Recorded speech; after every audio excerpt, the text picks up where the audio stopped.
Morning, everybody. Yesterday, we updated you on the status of the repairs.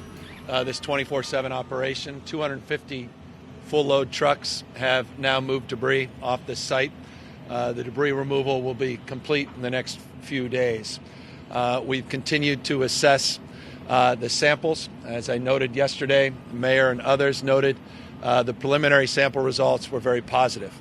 We had, however, some outstanding samples that went to the lab overnight, and very early this morning we've got an update for you on the core samples. This were the samples particularly taken from the upper deck, and the most disconcerting part of this operation. We made the determination that these samples, like the previous samples, also show promise.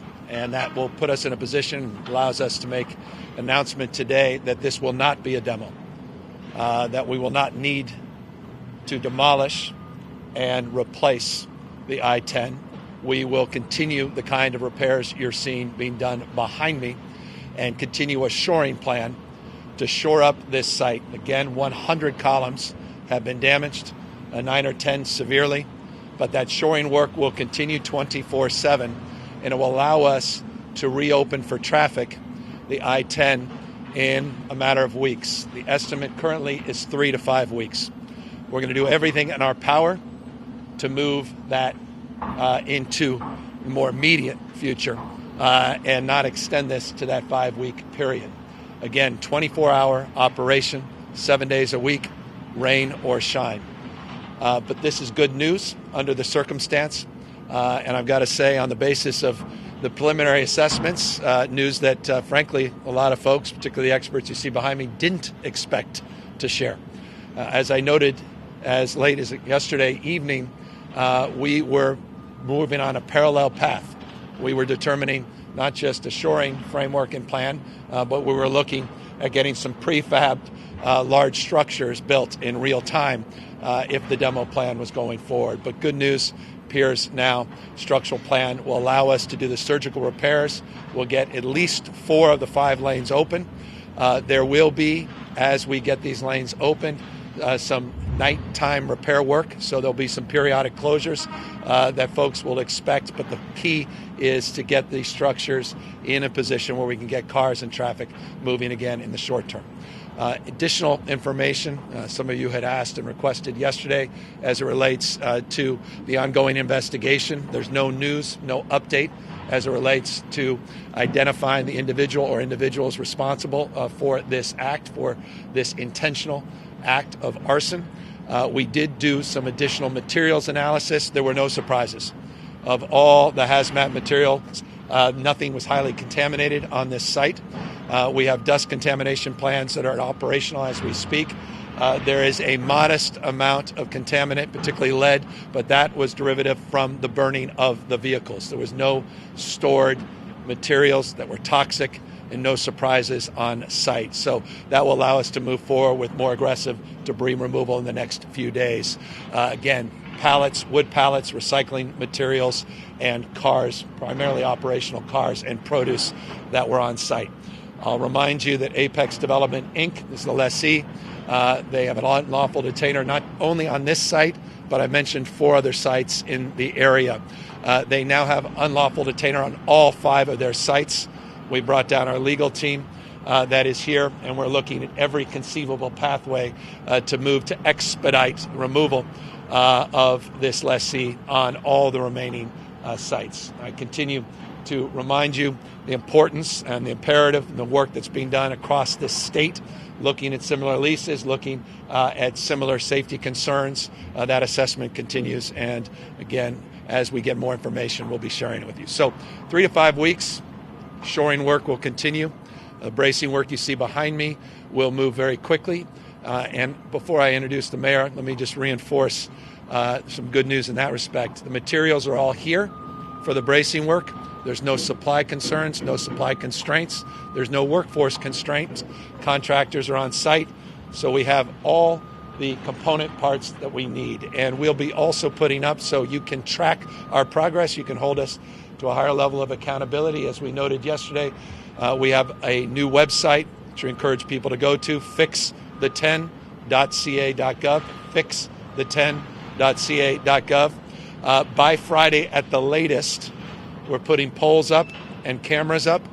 There'll be 3 to 4 camera angles so that you can watch this operation unfold again 24 hours a day, 7 days a week until this thing gets done. I'll close by reminding all of you that we're taking the lessons learned from the Northridge quake, lessons learned from other incidences across this country as it relates to contracting provisions and the incentive provisions.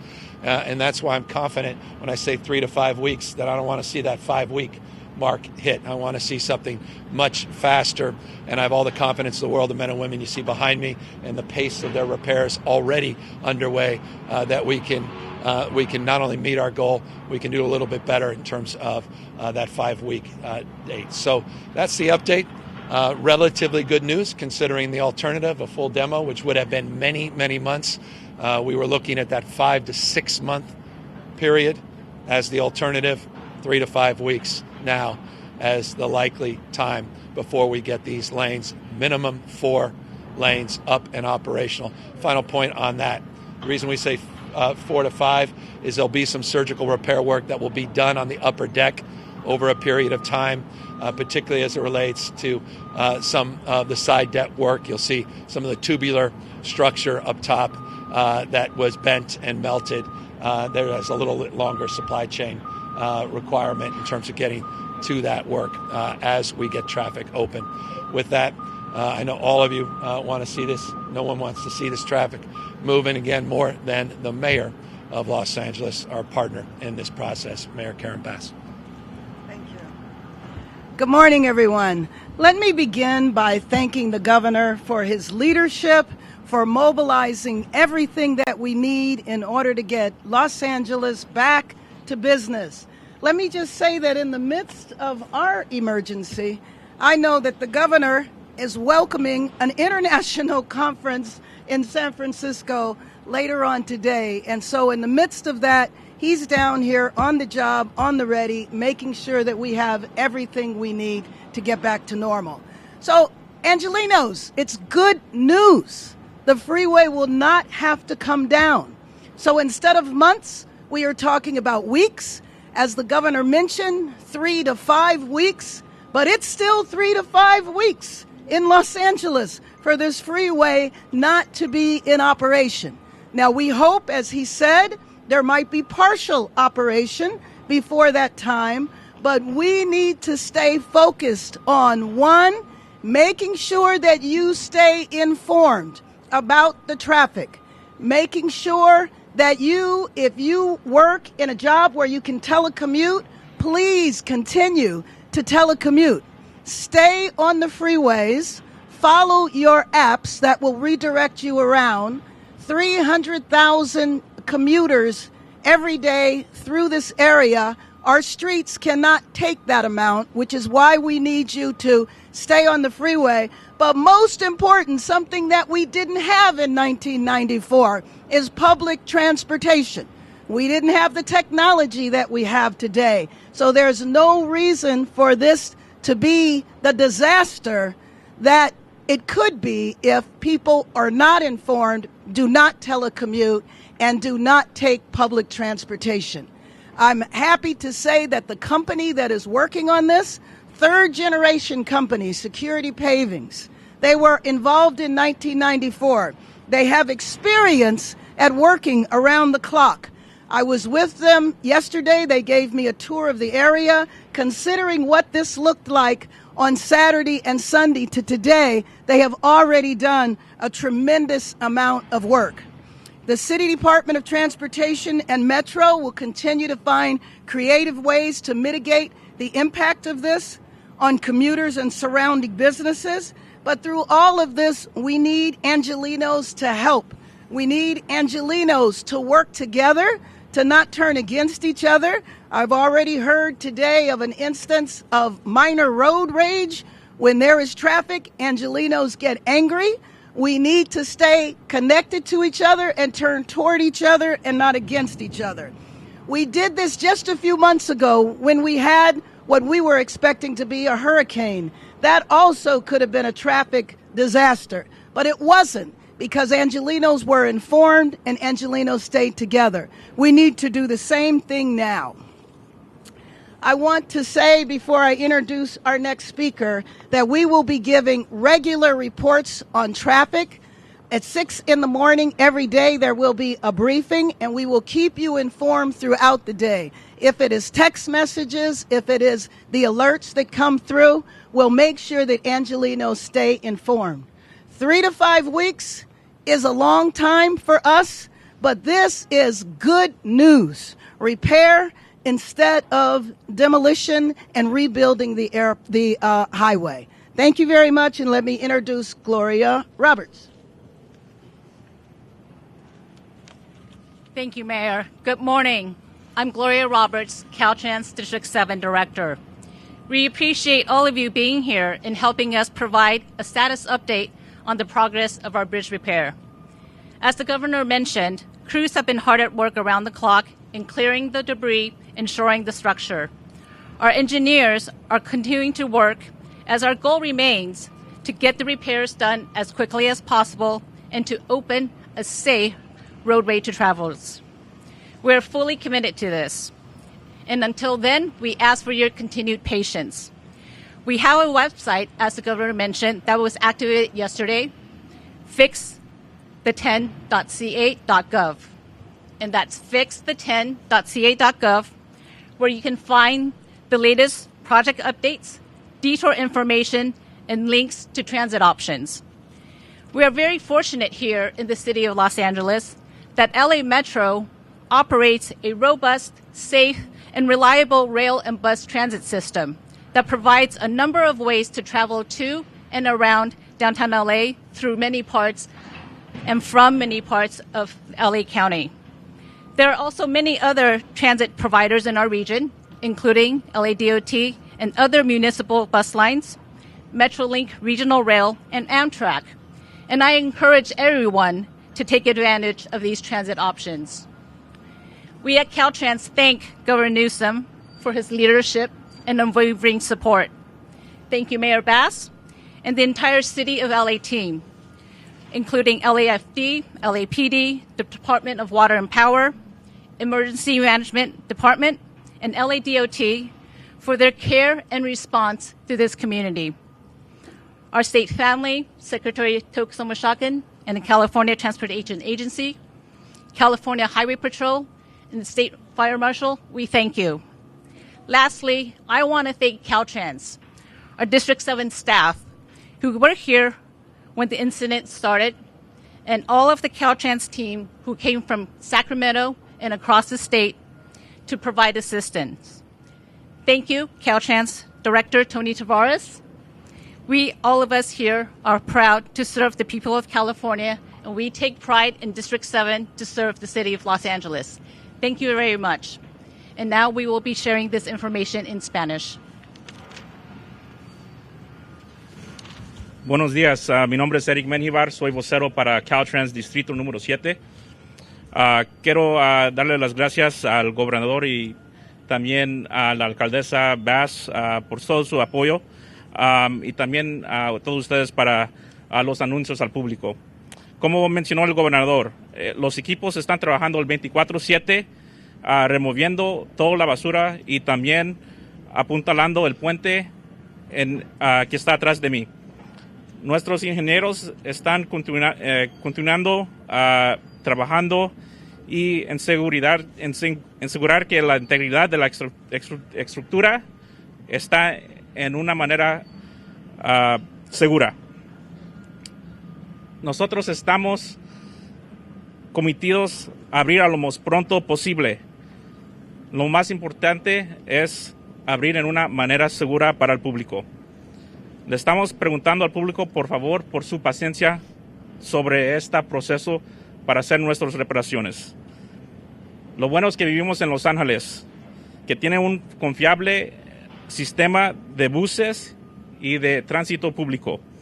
Por favor, en estos tiempos que estamos haciendo nuestras reparaciones, usan el sistema público que tenemos como el Metro, el Metrolink y el Amtrak. Queremos también dar las gracias a nuestras agencias públicas que nos están apoyando sobre estas reparaciones. La ciudad de Los Ángeles, todas las agencias y los departamentos, también los departamentos estatales, la patrulla estatal, los bomberos estatales y también la agencia de transportación estatal. También queremos dar las gracias a nuestros trabajadores que están trabajando los 24/7. Este incidente es algo muy grave y todos vinieron de cada parte del estado para venir a asistir en este proyecto. Y también estamos orgullosos a servirlos al público. Muchas gracias y vamos a abrir. Thank you very much for being here. I'm going to go ahead and open it up to questions and answers now.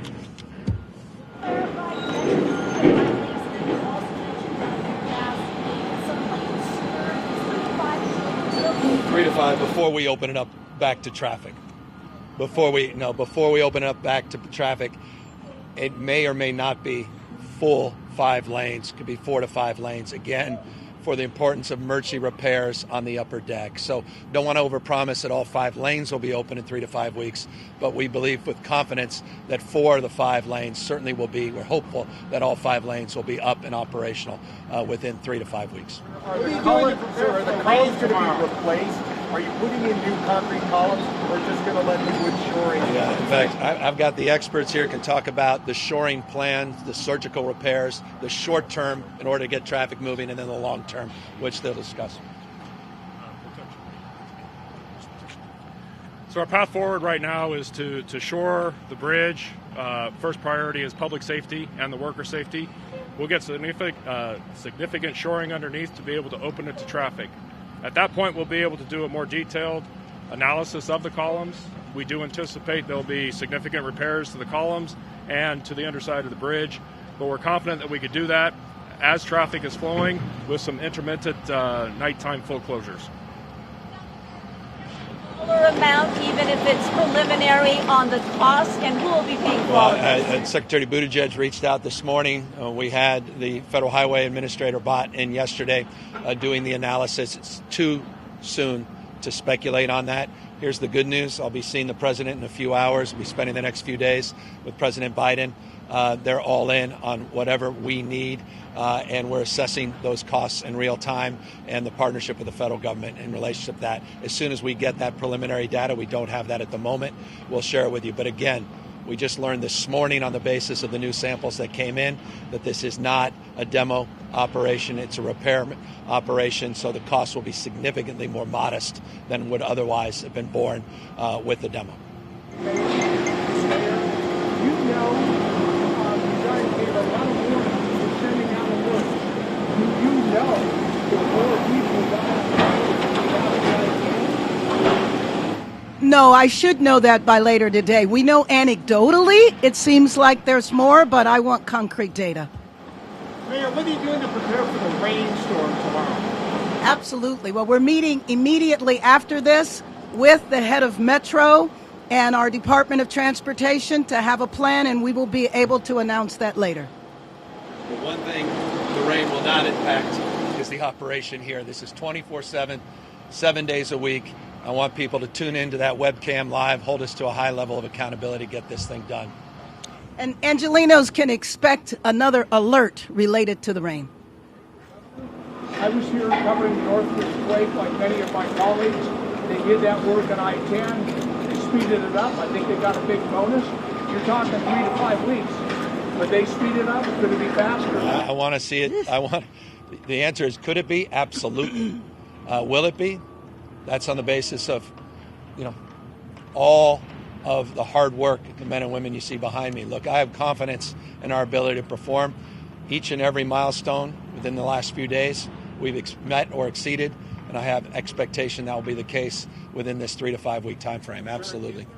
To the contractor, if we're working on the details of that contract in real time, and we're looking, as I said, at the template of the Northridge contract and templates of other contracts to incentivize, and that's the operative word here, to incentivize the kind of behavior that we all want to see, which is time to delivery, but again, safety first. Safety first.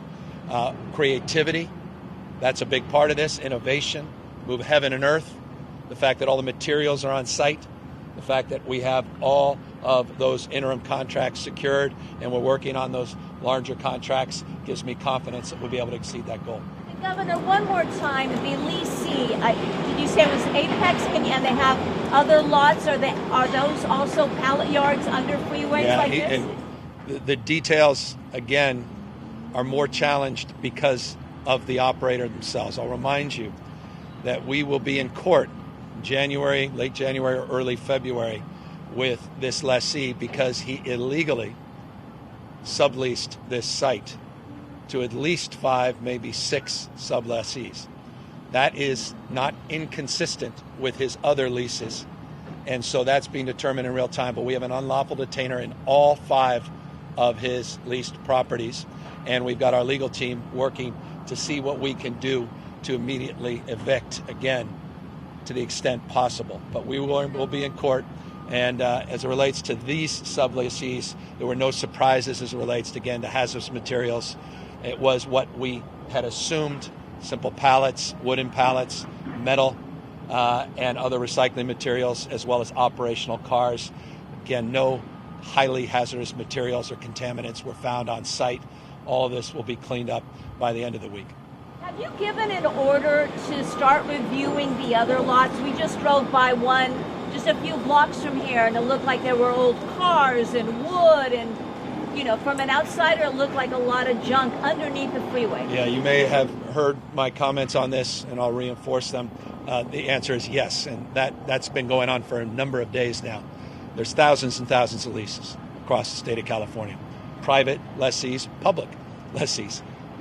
We have some very robust public partnerships all across the state for a myriad of different uses. So they're all being reviewed, and our inspection routines are being reviewed, and we are reviewing our budgets in relationship to the inspections, and we're making sure in partnership. Remember, these are done in partnership. There's a review committee for every lease. It includes the state fire marshal, and it includes the federal government. We're also reviewing that relationship with our federal government and federal partners in that respect as well. And as we get more information, as I said yesterday and the day before, as we get more information around those findings, we'll make them available to you and others. Anybody else? What about the Yes, we're going to be reaching out to all of these businesses, and then we're coming together with my Deputy Mayor for Business and Economic Development to talk about how we can support the businesses in this area. Fortunately, you can see it's a pretty much an industrial area, so it doesn't impact foot traffic. But yes, we will be talking to all of the business owners. And if I just close with one final thing, because it is important. We need your help. Any information anybody has, we have a confidential tip line. It's 1-800-468-4408, 468-4408 for any information, any leads on this arson. We want to hold these folks accountable. We have some early leads on the basis of the businesses in the area and the cameras and the footage and witnesses. We have some preliminary information and leads, but we need more from the public. So anybody that has any information or tips, please don't hesitate to reach out. Thank you all very much.